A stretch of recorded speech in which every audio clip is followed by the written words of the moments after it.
Buenas tardes, mi nombre es Maylen Zapata y les vengo a hablar un poco sobre el discurso oral.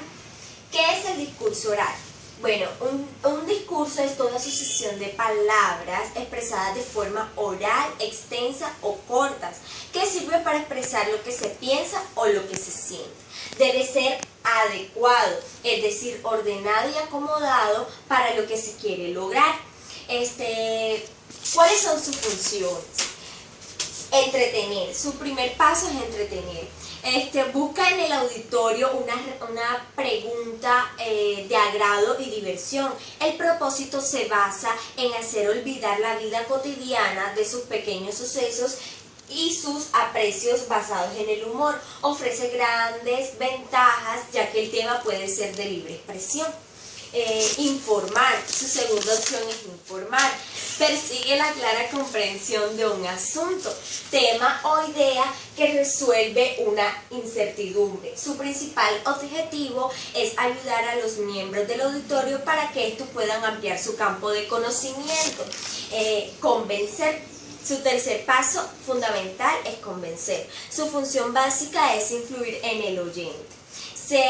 Se ha de argumentar lo que se dice y para ello será necesario hacer uso de elementos cognitivos y racionales. Lo importante de convencer es sobre el planteamiento personal, o sea, hablar en el auditorio sobre la vida cotidiana de nosotros, utilizando ejemplos, casos de la vida real, preguntas, etc.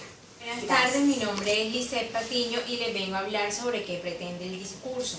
Este es el primer paso para la planeación del discurso. Cuando el orador quiere hablar en público necesita saber la razón por la cual quiere hacerlo y también debe saber lo que pretende obtener del público. ¿A quién va dirigido el discurso? Es muy importante que nos realicemos esta pregunta, puesto que dependerá en gran medida de la elección de nuestra forma de hablar y de el vocabulario. No es lo mismo realizar un discurso de educación que de medicina, ya que las técnicas que se van a utilizar van a ser completamente distintas. También hemos de observar qué tipo de oyente vamos a tener. No es lo mismo que un jefe haga un discurso a sus trabajadores en una cena de empresa que un ministro lo haga ante el Parlamento. Buenos días, mi nombre es Elvia Rodríguez y yo les voy a explicar cuáles son las partes de un discurso. Un discurso consta de tres partes: introducción, desarrollo y conclusión. En la introducción se ha de tener mayor importancia en esta parte del tema, ya que en esta se trata de explicar de una manera general el tema que se va a exponer. Se puede empezar con una frase célebre, una pregunta o interrogante o alguna otra herramienta interesante. Desarrollo es la parte del discurso que ha de tener más duración. En esta parte nos adentramos o nos apropiamos más del tema. Por lo tanto, es una de las partes un poco más conflictivas o complejas, pues al tener mayor duración existe la posibilidad o corremos el riesgo de perder la disponibilidad del espectador y de esta manera su consecuente interés. Conclusión.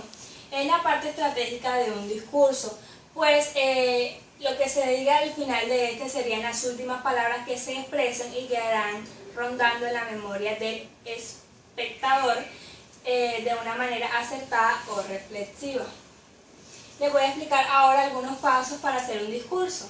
Para preparar un discurso debemos tener en cuenta una secuencia de pasos que son 6. Primero debemos seleccionar el tema, luego recopilamos la información, luego seleccionamos los materiales.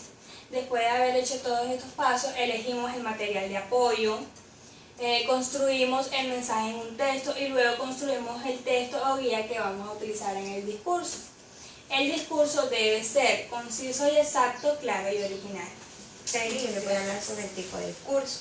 En los tipos de discurso encontramos el narrativo, que corresponde cuando el emisor quiere transmitir el mensaje en tercera persona, es como si estuviera contando alguna historia. En el descriptivo encontramos que se ponen algunas dimensiones de cosas o objetos de los que se plantean. En el discurso positivo no únicamente se busca captar la atención del público, sino que también con palabras adecuadas que el oyente entienda lo que se les quiere explicar.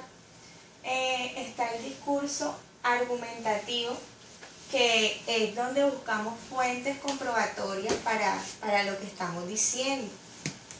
Está el dialogar, que es la persona que hace el discurso con intención de que el público participe y aporte con sus opiniones. Existen dos tipos de discurso, el que se forma inesperadamente como el espontáneo y el que tiene su tiempo de confesión y perfeccionamiento llamado elaborado, que se hace el discurso espontáneo y discurso elaborado. Por otra parte, es vital resaltar aquellos discursos que se clasifican de acuerdo al material o especialidad que se trate, como es en el caso de estos discursos. El discurso histórico es el tipo de discurso que hace alusión a eventos pasados o recientes, donde la fecha y personajes suelen ser el principal durante dicho discurso.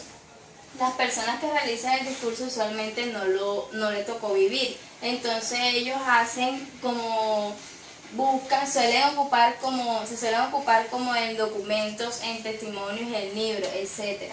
El discurso científico son contenidos reales en aquellos avances científicos como en la medicina, tecnología, etc. El discurso literario, estos discursos usualmente son realizados por escritores, novelistas, poemas, y donde explican la experiencia y cómo logran crear su texto más reconocido o vendido. El discurso periódico aquí suele dar a conocer cómo deben abordar las noticias, tanto escrita como visual y en gráfica. El discurso jurídico, estos discursos se encuentran en las universidades con facultad de Derecho, ya sea que ellos estén realizando un diplomado, maestría o posgrado. El discurso didáctico, estos discursos, principal finalidad es en la educación, para brindar información a su auditorio para que reciban enseñanzas en ciertas materias o en temas. Gracias.